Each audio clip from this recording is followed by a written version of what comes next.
Coming in Hot is presented by Betano. The game starts now. Here are your hosts, Brent Wallace, Jason York, and Bobby Ryan.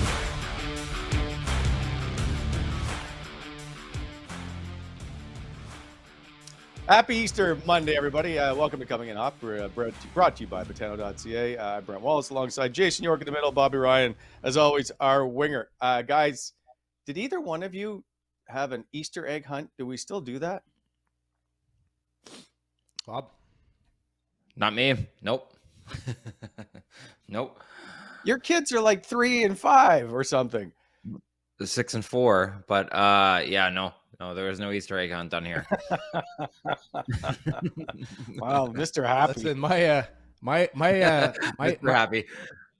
My kids still get Easter presents, so they got like a little chocolate bunny and some mini eggs. My son was home from college, so he was sent back with a bag of mini eggs. Hey, how good are mini eggs, by the way? Once you start eating those, you can't stop. So no. We still do the gifts. I don't buy in, guys. I want a peanut butter egg, like a Reese's peanut butter egg, and that's it. That's all I got. Really? Wow. Yeah. Do you do Christmas? Grinch? I've been called a Grinch before, but I do Christmas. Yes, I do Christmas. Okay. All right. Well, small miracles happening today. Guys, it's the final home game of the regular season. I'm not coming to your house for any holidays. Carolina's in town. We'll get to our lock of the day later in the show. Interesting weekend for the Ottawa Senators. They put up 7 against the Tampa Bay Lightning on Saturday. But I want to start with the Florida game on Thursday, where Ottawa fired a franchise record 58 shots on goal, still ended up losing.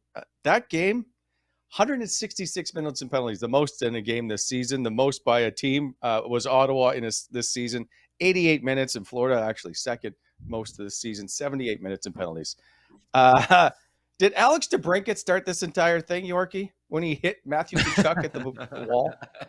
Here we go. Here we go. Alex DeBrincat, go. We're going to get Bob going. He's fired up on Twitter on the weekend. Easter weekend tweets. Yeah. I love it. I thought you were going to be watching the Masters, and I look over, and he's getting into it with strong opinions. I was on fire. DeBrincat. I love it. I love it. Did he start it? Anytime you do something with one of the Tkachuks, it's not going to end. It's going to keep going until there's some vignettes later on in the game. Anybody knows that. So did he start it? Sure. It's if you poke one of those guys, there's going to be an answer later in the game, but I don't mind it. Why not? Hey, it's just for me, this emotion, I would have liked to have seen this emotion back when Ottawa had those games when you went on the road to play Vancouver and Calgary and you lost. Though that was the time when you were going to do something like that, to do that, but that's not his game. Listen, I'm just teasing here.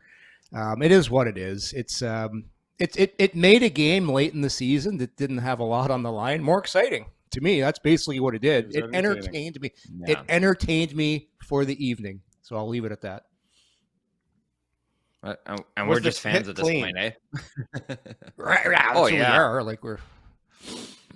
No, is the DeBrincat hit on Tkachuk clean? Because I'm going to say that the Tkachuk who came through, I don't know, 2 minutes later or whatever it was, and smoked DeBrincat was completely clean, despite people wanting to call it a blindside hit. It was such a good hit. It was such a good hit, wasn't it? You can't lead with your forehead. Well, it's textbook.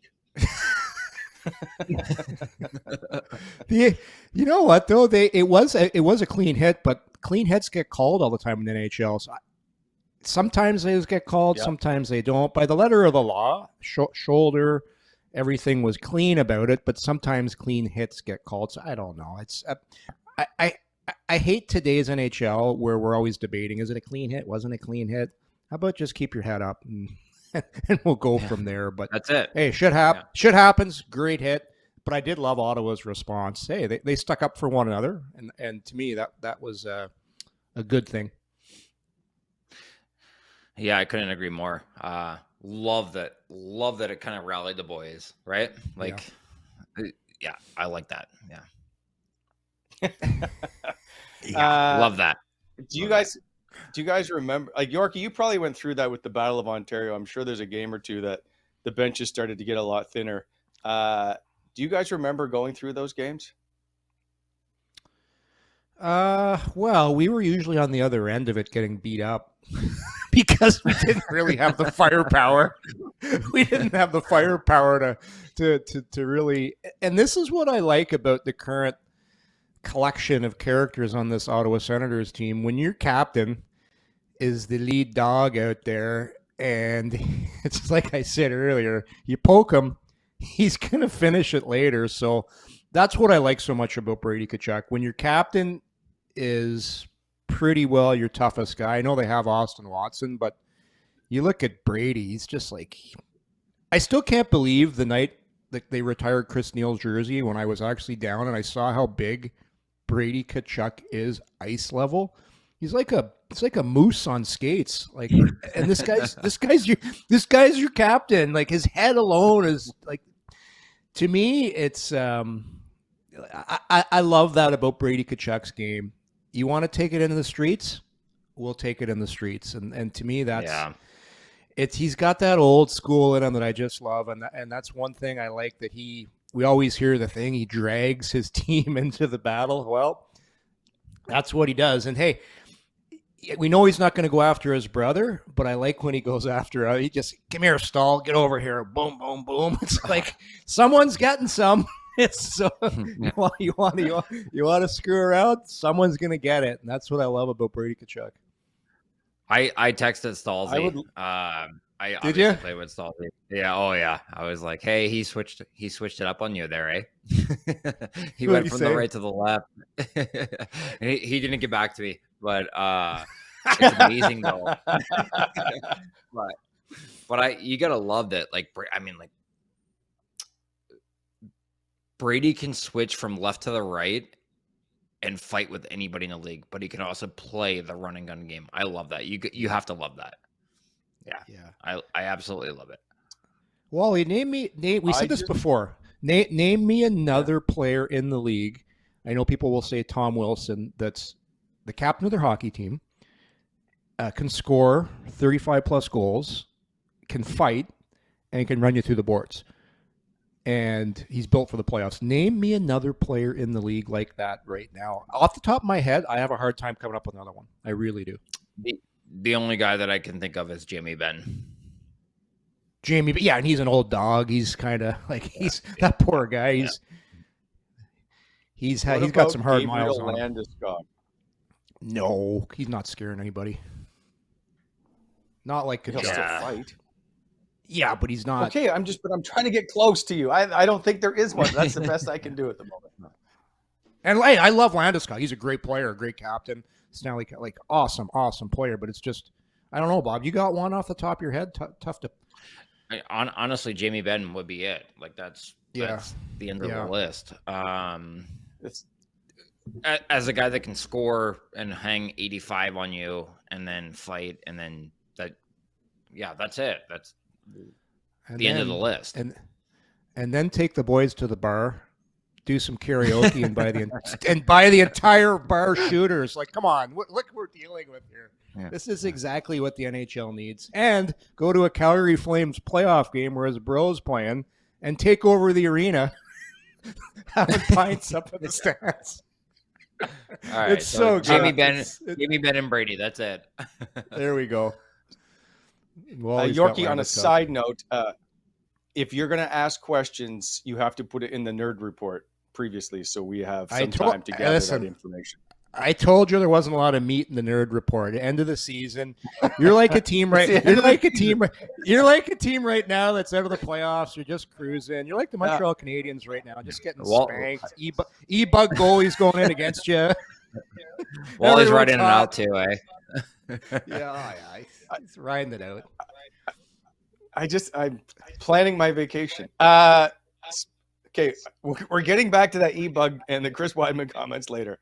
As I said, the Sens had a franchise record, 58 shots on goal. Tim Stützle had 9 of those shots, which was a career high for him.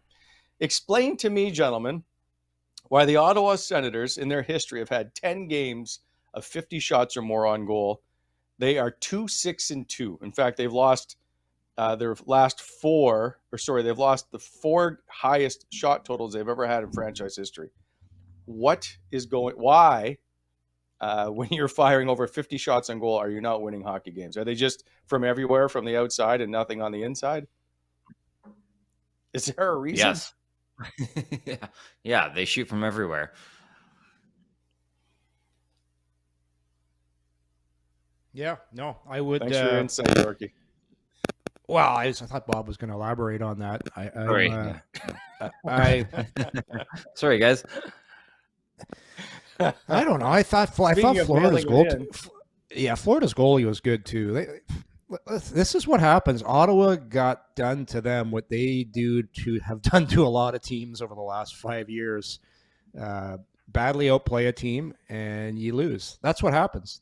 That's why when Ottawa got hot and everybody was saying, okay, they got a chance to win the playoffs if they just keep up this, whatever that streak they were on, 10-1. I'm like, it's not going to happen, because over time you get games like this where you totally do something like that and you lose. And that's what happens this time of year. So I don't know. I don't think there's much to. I agree with Bob. They shoot a lot of pucks from a lot of angles at the net and try and get a lot of dirty goals. Yeah, a lot of guys trying to get the Corsi up. Get those analytic numbers up. Moving on. This show, okay, well, you know what? It's sponsor read time before we're moving on. We're going to get to the Tampa game next because we didn't think that Cam Talbot would ever play again. This show, as always, brought to you by our good friends at Betano. Go to Betano.ca. Download the all-new app, and they are the EGR Gaming Company of the Year. Online betting, same-game parlays, lots of live things going on, hundreds of options per game. Go to Betano, where the game starts now, and our good friends and partners. Yorkie, you get whatever comes next. Renfrew Pro Tape. It's the one with the green core, available at all major retailers, renfrewpro.com. Renfrew Feel the Game on Instagram as well at Renfrew Pro. Don't forget about Free Tape Fridays. And also on your first order, Wally, is it a 10% off, I believe? Correct me if I'm wrong. It is if you go to shop renfrewpro.com. Yeah, that's what I thought. Good job, Wally.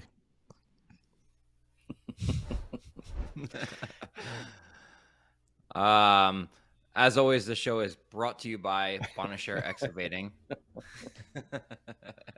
helping to shape the Ottawa Valley. They're still hiring. I don't know if they got any jobs out of this, but laborers, mechanics, concrete structure team, quality control technicians. When planning your next project, consider BEI for your aggregate supply needs. You can find them at BonnechereExcavating.com or give them a shout at 613-432-1120. Helping to shape the Ottawa Valley. Hey! We should have like a little applause sound effects at the end of that. By the way, Bonnechere also looking for DZ drivers, I think they're called. And a reminder to slow down in construction zones. Speaking of construction, the Tampa Bay Lightning are a team that needs some work done. They just don't look very good to me right now. But anyway, on Saturday, they start Brian Elliott, former Ottawa Senator, as he takes on Cam Talbot. Were either one of you surprised to finally see Talbot back in goal, which I think both of you didn't think he'd play another game?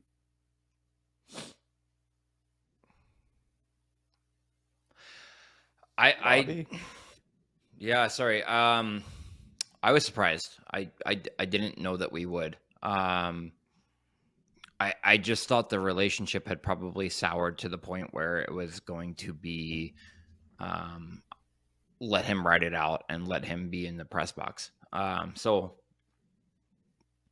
you know, for me, it was weird to see him in net. I didn't think we would. Yeah, Yorkie? I thought I said this before, Wally.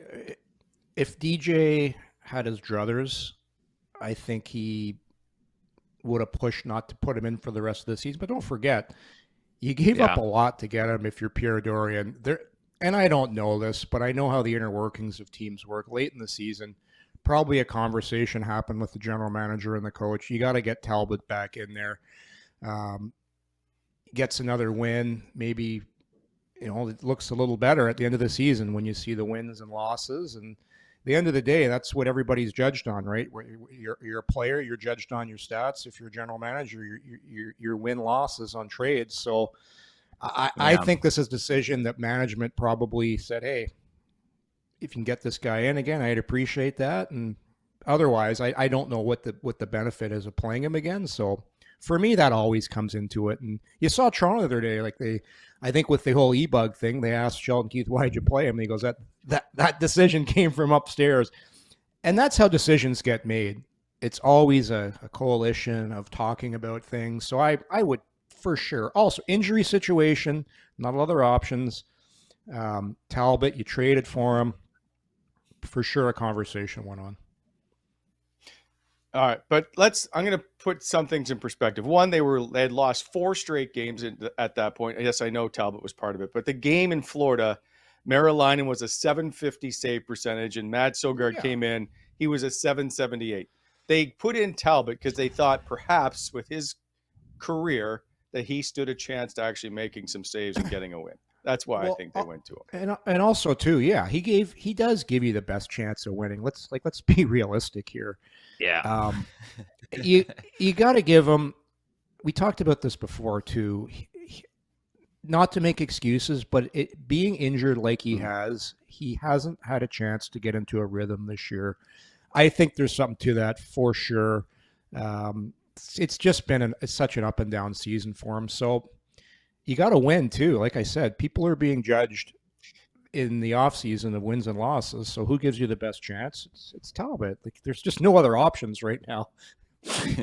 Well, do you want to when you look at the pipeline, there is literally nothing else.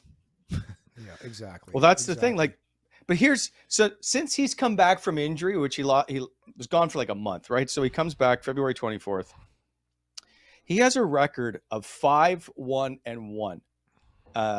His save percentage is like he 897, 917, 906, 905, 636, 818, and 833. But they've won with him in goal, and yet nobody wants to see him in net, which is and I'm part of that group, but he still has the wins in front of him, which is really weird to me.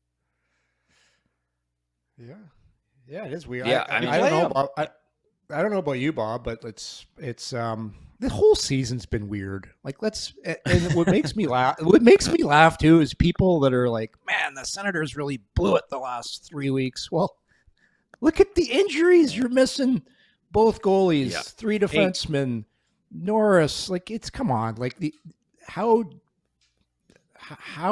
brutal the injuries have been for this team down the stretch. It's been, and throw Talbot in that mix too. So it's just the whole end of the year as far as injuries go has been a total disaster. And I'm surprised they're winning the games they're winning, to tell you the truth. There you go. Right? Could not agree more. Could not agree more. They're winning games that they should not be winning, which is fine. But they've been decimated, absolutely decimated. Yeah. One guy that doesn't get a lot of attention.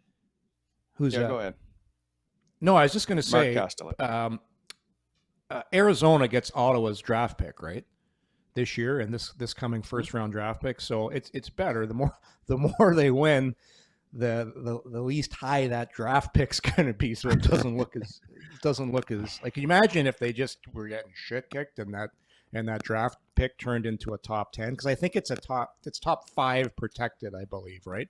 But it's not top 5 protected. It's not, I think it's top 5. But it's not top. Yeah, but it's not top 10 protected. So the more they win, the better that looks on paper as well.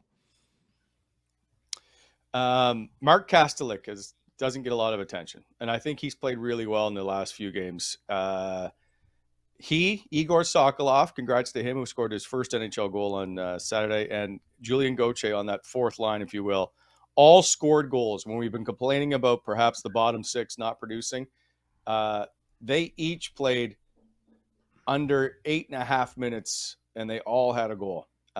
It's nice to see those guys get rewarded for the work they do, especially, I'll say Igor Sokolov, a huge fan of his, played 625, or 654, which was a team low.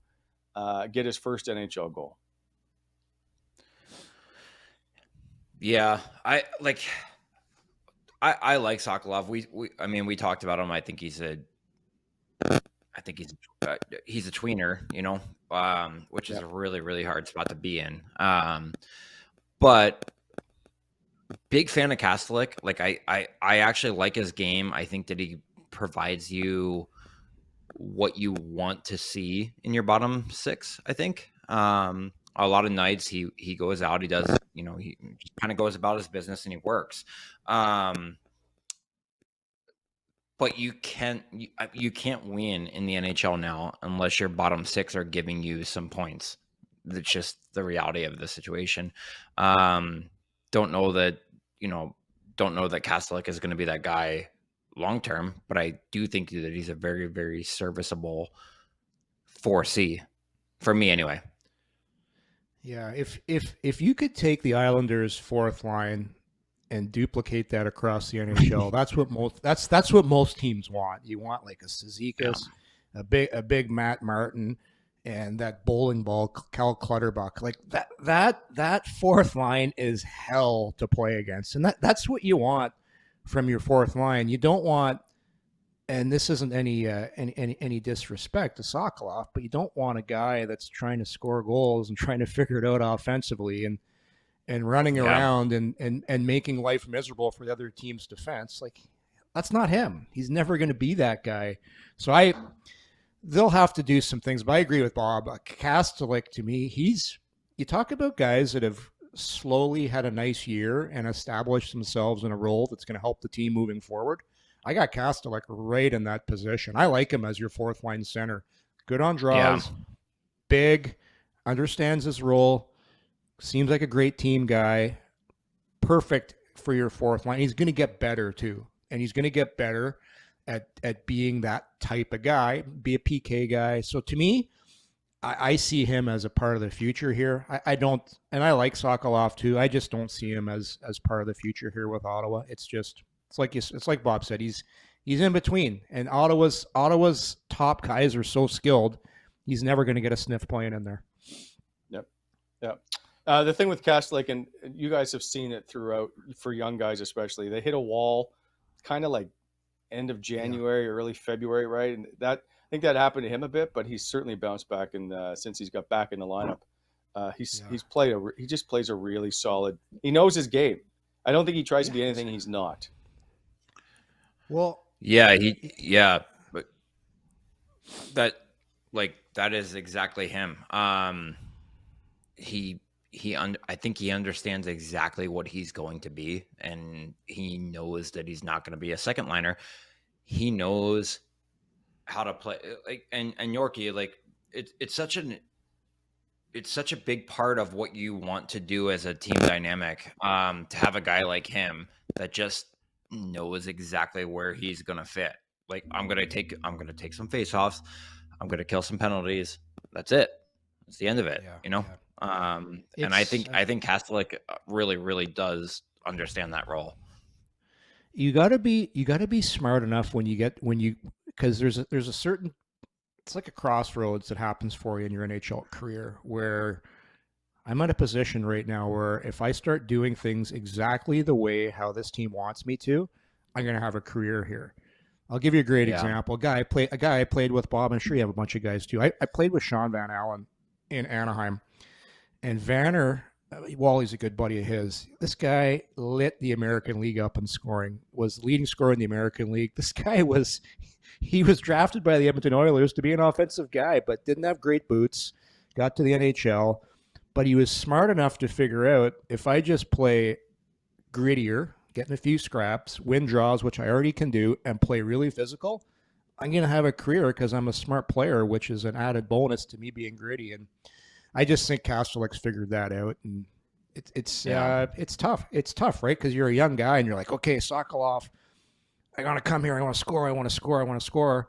Well, yeah, the scoring is good, but I'll guarantee you, if he ran around and finished 5 hits really hard and ran some guys over and was hard on the back check, the coaching staff would have said, holy cow, maybe this guy can be a bottom 6 guy for us. So the goal scoring is great, but it's just tough. There's so many good players in the NHL, and I know I'm rambling here, but it's just the window only opens for a crack for a second, and it's what you do when it just opens up.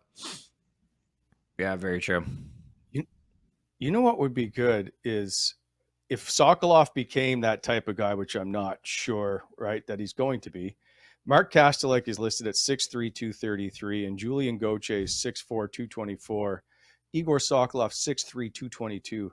That is one hell of a big fourth line to keep coming in. A big fourth line. Like that would be. Yeah. It has, like, there's a potential there.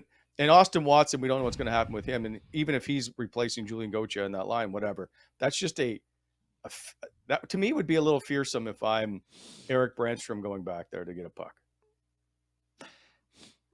Yeah, very much agreed. I think that if you're going to put a fourth line together, you want them all to look exactly like those guys. Like that's what you would want to see. But at the same time, what I do like about Sokolov is that you can elevate him if you have to, but I don't think that he can be elevated for a period of time. Outside of some power play stuff. Like, I mean, Yorkie, you can elaborate a little more, but I just don't. I like your fourth line, and you look at the New York Islanders line. Like those guys are. I don't know if they're the best fourth line in the league, but I think that they're one of them, right?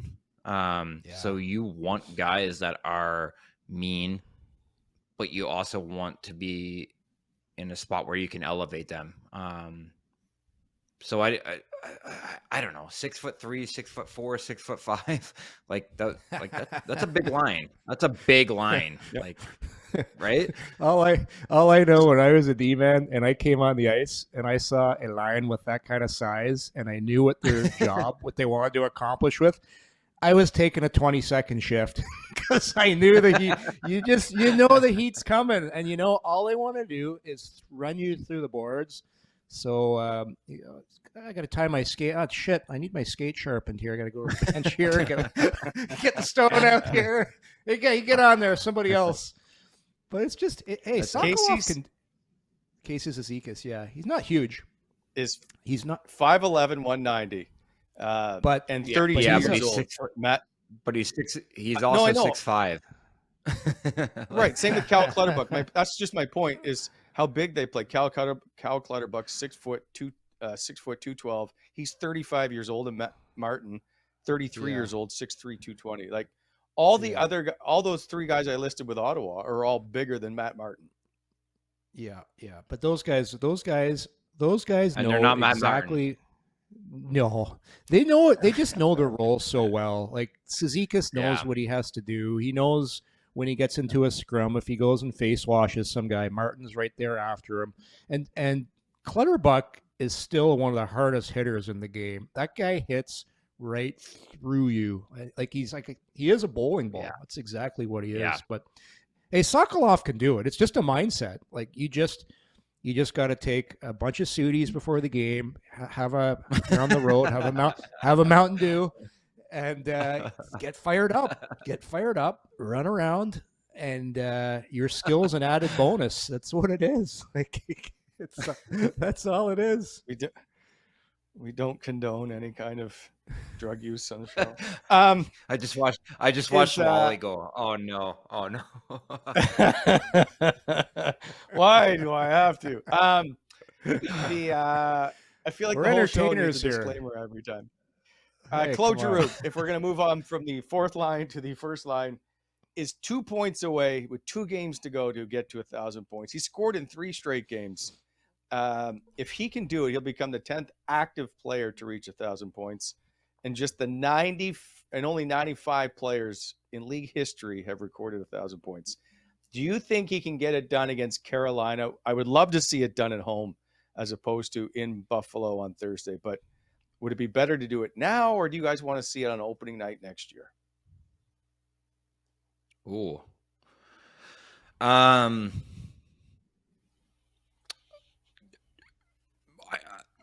trying to think. I would actually just rather see him be done with it and get there. Yeah. Like if you're a player, I mean, Yorkie, you're same thing. You're just saying, hey, let's get it over with, Yeah. Well, tonight's jersey giveaway night, correct, right? Senators give away the jerseys, fan appreciation night. How cool would that be if Giroux gets 2 points, gets to 1,000, and you're the fan that comes on the ice?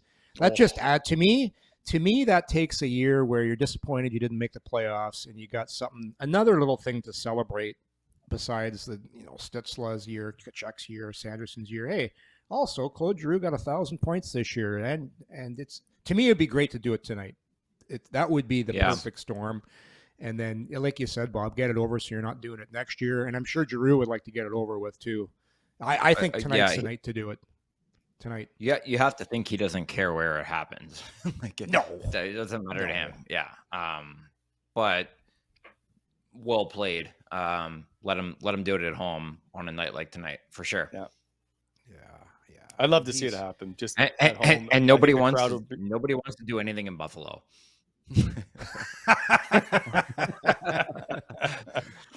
Well, yeah, that's true. Actually, Alfie would probably disagree with you, as he scored the goal to put Ottawa into the Stanley Cup final in 2007 in Buffalo. That's right. Yeah. That's I just remember one of the best tweets of all time with Joffrey Lupul saying, "Are there any windowless rooms?" What he was talking about. I will wait.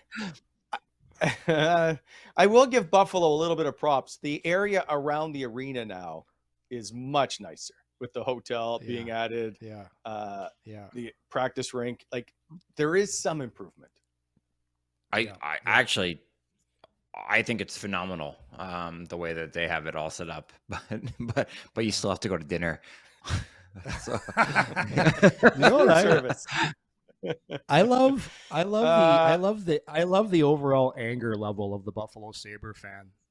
And I was doing a TV game there once. I was doing a game, and I had to drive after the game from Buffalo to Toronto, and I put on Buffalo Sports Radio after the game. Oh, was that entertaining! Philly fan obviously is the angriest of all fans, but I'd put Buffalo as a close second. Wally, I don't know. Have you ever listened to their post game show? It is. They tee off like people think people get mad here. Times that by 4 in Buffalo. It was one of the most entertaining sports shows I've listened to on a drive home. Fantastic. Love the anger. Well, yeah, one, they're from New York, so they're born with a little bit of chip on their shoulder. But let's look what they've gone through in 11 straight years or 12 straight years of no playoffs, of just terrible management. They've done an awful lot, yet they continue to support that franchise. The one thing about Buffalo, and I've always thought this, everybody owns a jersey in Buffalo. Everybody at a game, whether it says Dominic Hasek or, I don't know, Jason Pominville, someone's got some kind of jersey wearing at that game. That's the one thing I do appreciate about Buffalo fans. Huge supporters of that franchise for all the shit that they've had to go through. I would agree with that. Hey, moving to lock of the day, because this ties into Claude Giroux, and my only concern with this, brought to you, of course, by Betano, is with it being against Carolina. I don't know how good this is going to turn out for the Carolina or for the Ottawa Senators. I'm like, Carolina needs this win to stay above New Jersey. Ottawa, not great against the old Carolina Hurricanes. The power, the penalty kill is struggle, but it's not a surprise. They're missing their D. They're missing Austin Watson, who's a big penalty killer. Oh, so Yorkie, this is your second to last pick of the season. You've got the title pretty much wrapped up. I got to check on winning percentage, but I would still think you're way ahead. Where are you going to start with this one? Oh boy. Well, Ottawa's going to be loose. The one thing about Ottawa, even they can win games on their power play, as we all know. But the facts you just laid out there, Wally, with Carolina needing this game as far as home ice and the playoffs go, I got to think they're going to be ready to play this game. It's an important game for them. for that reason, I'm going to take Carolina to win this, and Ottawa's injuries. Come on, they're still missing their top 3 veteran D. They're still missing their goaltenders, depending if Talbot starts, and they're still missing some important pieces up front. So I'm taking Carolina. I mean, 31-13. I don't know. I don't know that I can disagree with anything that you just said. So I'm taking Carolina as well. Okay, wait, Bobby, wait. I'll just give you one stat before you don't put up the pick yet. Carolina is 0-2-1 in its last 3 games at Ottawa. Yep. Hope. Reason for hope. I was good. Yeah. You know what? I'm taking the Sens. That was easy. Yes. Yeah, I'm taking the Sens. Yeah, you walked me into it. I'm taking the Sens. You laid it out there. Only because I'm 25-20. I've had a rough year here, but at 25-20, I feel like I made a couple bucks this year. if I'm actually gambling, yeah. So Bob, I like that side. I'm never gonna catch Yorkie, but I'm gonna try. I like a 6-4 Carolina win. Giroux gets 2 points. They still are happy and they still celebrate 1,000 points. See, I don't want him to and get the PP goes 2 for points. 2. PP goes 2 for 2. The peepers is I don't want Claude to get it on a losing game because he'll just be like, yeah, well, we still lost. Yeah, they're not making the playoffs anyhow. So yeah. So now you guys tell me before I make my pick. They are 38 wins, which means 2 more games. They have a chance to get to 40 wins on the season. Do they care inside the locker room about that number? No. Not a chance. Okay, well, then I'm taking the Carolina Hurricanes. Do they care about the 40 win number, Wally? Yeah. I think they care about winning. I would say, duh. They care about winning. There's the worst answer ever. They want to win. And whether they get 40 wins or not is irrelevant. And okay, I think DJ's coming in there. They're Brady's guys. Let's try and win out here and win and leave here with some positivity. But as far as the number 40 goes, I think that's irrelevant. All right. Well, then I'm taking Carolina. I think it's going to be ugly. Do you think they actually know Yorkie? No, they don't know. They don't know. No idea. No. The 40s. No, I think if you polled most guys, they wouldn't even know that. They think game by game. What's going on? What am I doing? What am I eating? What time's the coaches meeting at? What am I doing here? If I'm a young guy, am I in the lineup? And it's what's that? Hockey players are such simple creatures, guys. They don't think a grand scale like that. No, they have no idea until they retire and join the show. And then they become all worldly. Deal. Yeah. True. All right. I want to get to a former Ottawa Senator, but current NHL player who's seems to have said some things recently that, we know that Chris Weidman tends to get himself in some hot water. So the Leaf game in Montreal, they lose 7-1, I think the score is. And Chris Weidman got upset that the Toronto Maple Leafs, as you mentioned earlier in the show, put in their E-bug. He's not an E-bug. He was their emergency backup goaltender, Jed Alexander, who they signed. Was he from Toronto University? University UT, goaltender, anyway.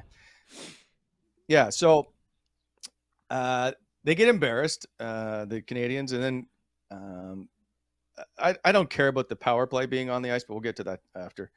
He said they'll get what they deserve in a few weeks, meaning the Leafs will be a first-round exit or whatever.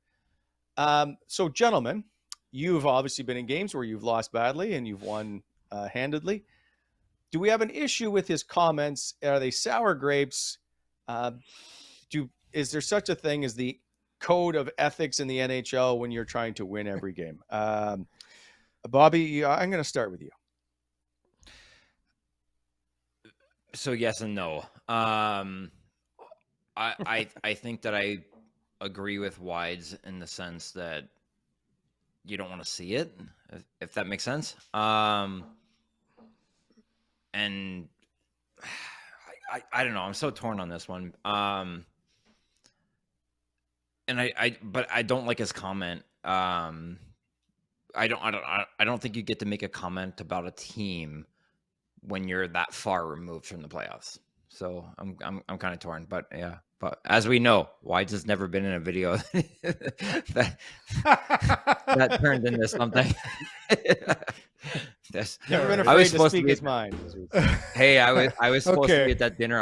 I'm glad I didn't go to that dinner. What? I'm glad I said that. I was supposed to be at that dinner. I'm glad I didn't go.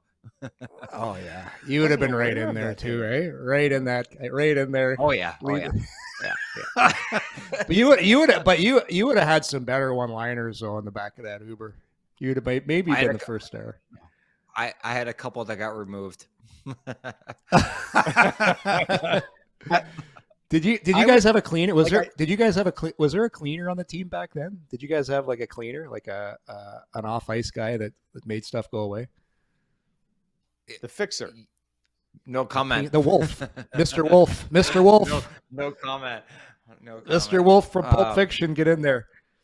I'll tell you this. You know how the clock says like 40 minutes or whatever, right up until warm up?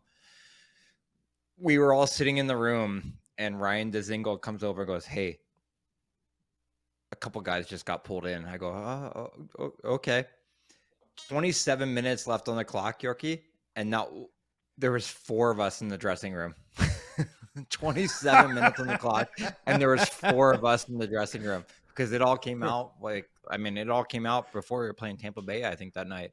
It was insane. Oh, that's awesome. That's awesome. That's so good. Okay, Wally.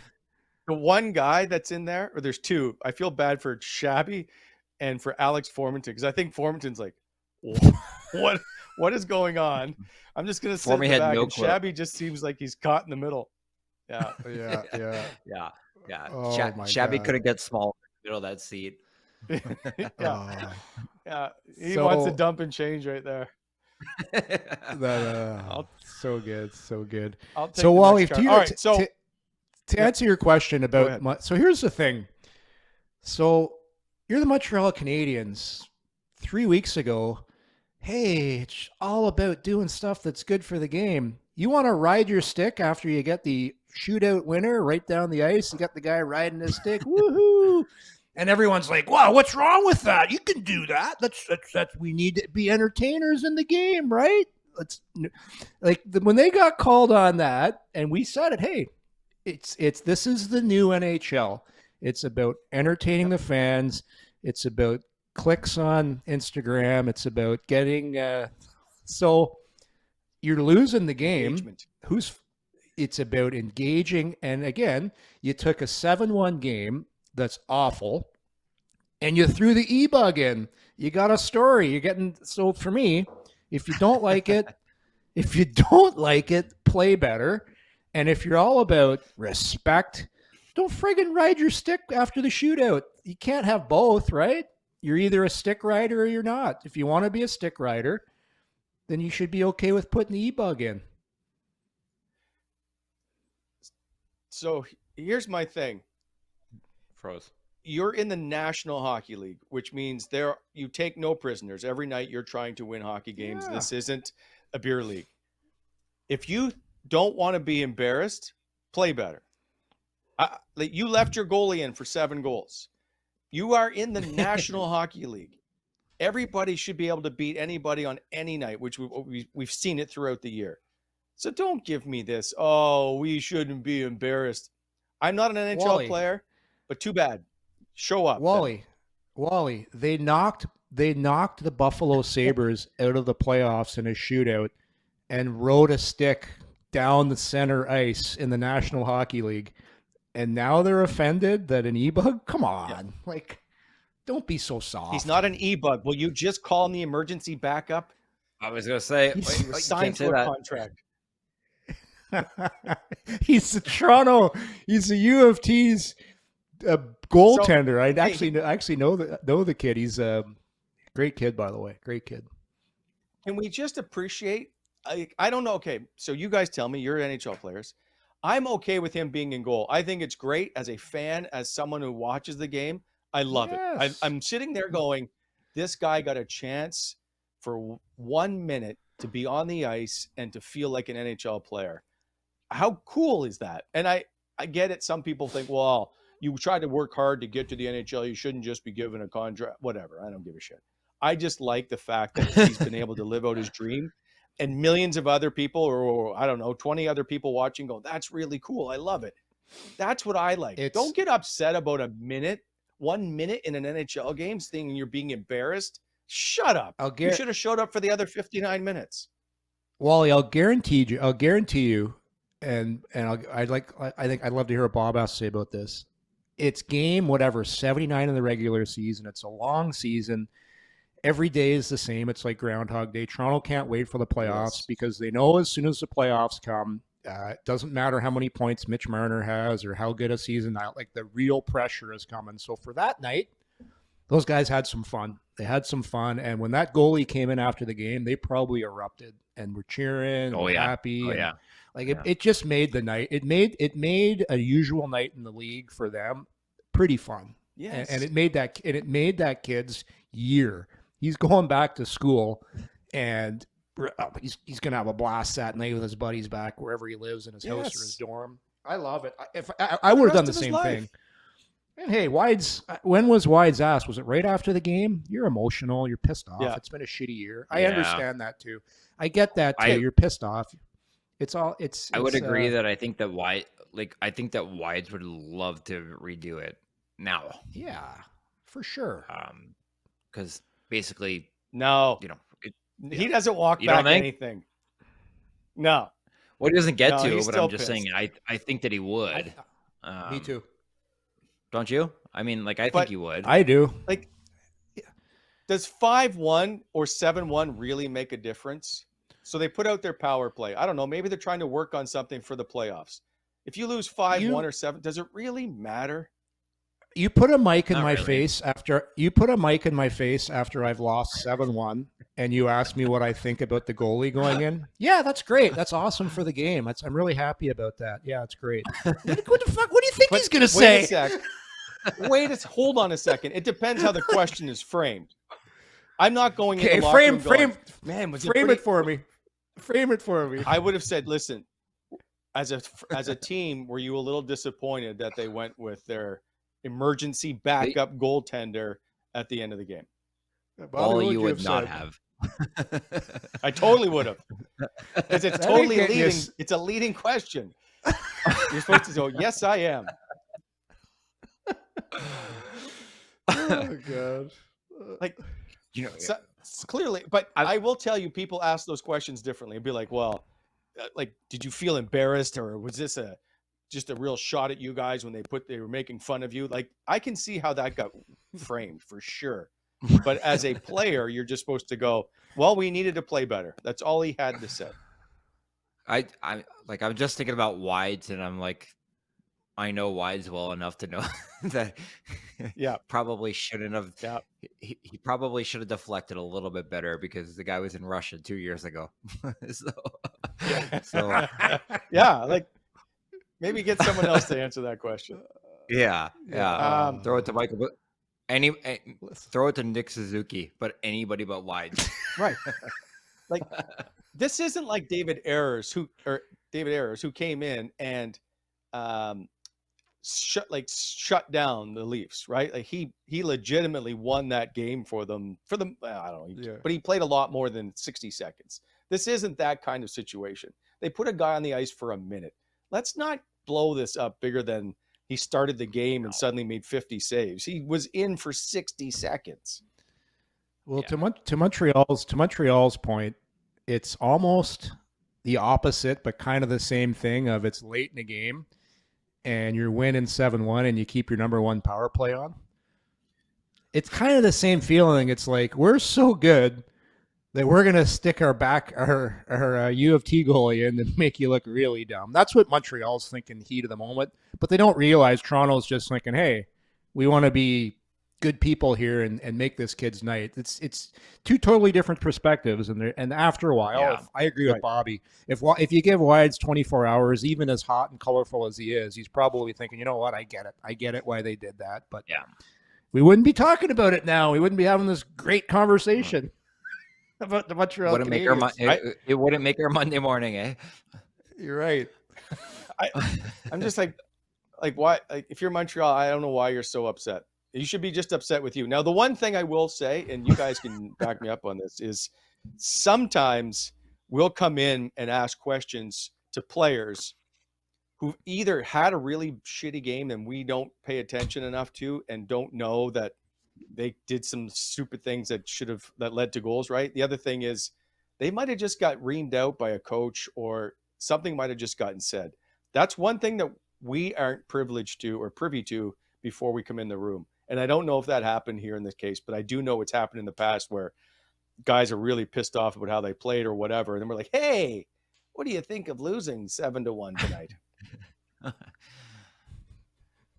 Right? Fair. Yeah. I mean, you guys, Wally, you've walked in the room 20 minutes or 20 seconds after I've absolutely been taken to task, you know? So, right. So yeah, I'm only doing this in the context of what Wides is going through right now, but I think that Wides would love to redo that whole situation. Okay, you'd send him a text and see if he ghosts you like Mark Stahl does, and see what he has to say. I've been getting ghosted a lot. I gotta I know here, guys. No Clark MacArthur. Like, now you know what it's like to be on the media side of things. They don't want any part. They don't want any part of him. They know hard questions are coming. He's going to bring him on the show and take him to task. We're gonna get Wides on. You learn really quick. You just keep asking. Eventually, they just get worn down. I keep saying, hey, I have this really cool podcast with Brent Wallace, and they go, nope. No, sir. Just mention Jason York. Just say it's me and Jason York. We do a podcast with a host. That's it. Oh, who's this guy on now? Who's this other guy? Yeah, don't mention my name. All right, we're going to do this again tomorrow. I'm going to ask about Bo Horvat's comments tomorrow. Before we go, Yorkie and Bobby, based on the Masters, is anybody upset that Brooks Koepka didn't win the Masters? No. Me? I had him in my pool. I know, but and I'm going to go, if you're a hockey guy and after how he went at Aaron Ekblad, are you okay that Brooks Koepka blew up on the final day? I'm okay with it. More than okay with it. Yeah. And not because he went after Aaron Ekblad. I just think Koepka's a nerd. Yeah. You know what I do admire about him? He seems like he's like a jackass, but he embraces it. Yeah. Like, he's not trying to hide it.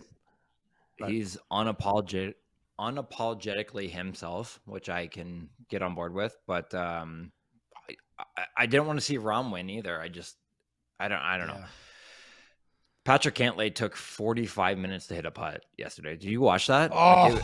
He's excruciating. How about the most boring twosome they could have put together ever? Cantlay and Hovland, like two guys who were just getting gut punched all day long. Just no intestinal fortitude between the two of them. Like, you knew that group had zero chance of competing for that green jacket. Zero. Oh my God. Nerd report. You know what I just found out? You don't get to keep the green jacket. No, you get it for a year. You get it for a year, and then it has to go back to the clubhouse where it remains. Yeah. And then you put it on when you go back to dinner. You put it on when you go back to dinner the next year when you're sitting around the table for the champions dinner. But interesting to keep the green jacket. Interesting though on the golf. Did you notice all the Live Tour guys in the top? You had Patrick Reed, Phil Mickelson, Koepka. Like, it was. And then it was noted that Ram really talked about a history of the game and how important it was, and a little bit of a shot at the Live guys. He knew what he was doing. Yeah. Yes, he did. Yeah. But does anybody care about the Live Tour? No. Oh yeah, I love it. Really? Do you like it? I love it. Really? Yeah, I do. I do. I think it's fun to watch. So this is what I don't like, Bob. It's like you got Rory. Did you watch every round? Oh yeah. Did not miss. So you shot. got. So made that abundantly clear, Yorkie. So the PGA Tour is fine to take Rory and ask him to go mic'd up between shots for the good of the game. Justin Thomas did it as well. And this is to the point of the guys going over to the Live Tour. Like, they're using Rory and Thomas to help increase their brand. And those two guys, they are paying their own way to go to that tournament. And listen, poor millionaires, but I like the fact the Live Tour has forced the PGA to step up and think about now appearance fees for some of these guys, because man, that's got to be sour. Like, Rory's talking, doing everything to help promote the game, misses the cut. Thomas, right before a shot, talking on TV, misses the cut. Meanwhile, all the guys in the Live Tour are being left alone just to focus on their golf, and they all do great. So that's tough for those guys. I like the fact that they have made the PGA Tour work harder to brand. And you know what the problem is? You're trying to market Justin Thomas, who is a wet mop. Like, there's just no way you're going to do it. There's very few. Did you hear him? Like that. Did you hear Thomas? It's so cold out. My God, it's tough. He basically talked himself into missing the cut because he was whining about the weather so much. I don't know if you guys caught that. He caught the bad side of the draw, but at the same time, he's a weirdo. He's just so mentally soft. I will say the Full Swing doc that's on Netflix, kind of like the they crushed it that they've done, is pretty good. So I do appreciate that, but those guys still, as a whole on tour, not very exciting. Like, there's no VJ Singh anymore, or even there's no more Tiger as much because he's not making cuts or whatever. They just lack. Maybe they even lack a Brooks Koepka who unapologetically is out there. Wow. They don't have a real heel. They don't have anything. You know, Phil Mickelson. Wally, to your point, that storyline of Koepka versus DeChambeau, when that was going on for a year with Brooksy and people, like, that was, you had your villain, and it was great. Yes. I do agree. They do miss a lot of that. You had Tiger and Phil. Like, there's no one to compete. There's no one to sound off. There isn't. No. Everybody's trying now to get along. Yeah. Yes. Yeah. Just like our show. Everybody's just trying to get along. See you tomorrow after the Sens' final home game against Carolina. We will wrap that up as we prepare for Buffalo in the final game of the season. Boys, enjoy your Monday. Happy Monday. See you, boys. Bye, guys. See you, everybody. Coming in Hot is brought to you by Betano.ca. Please hit that like button and subscribe to our channel to never miss an episode.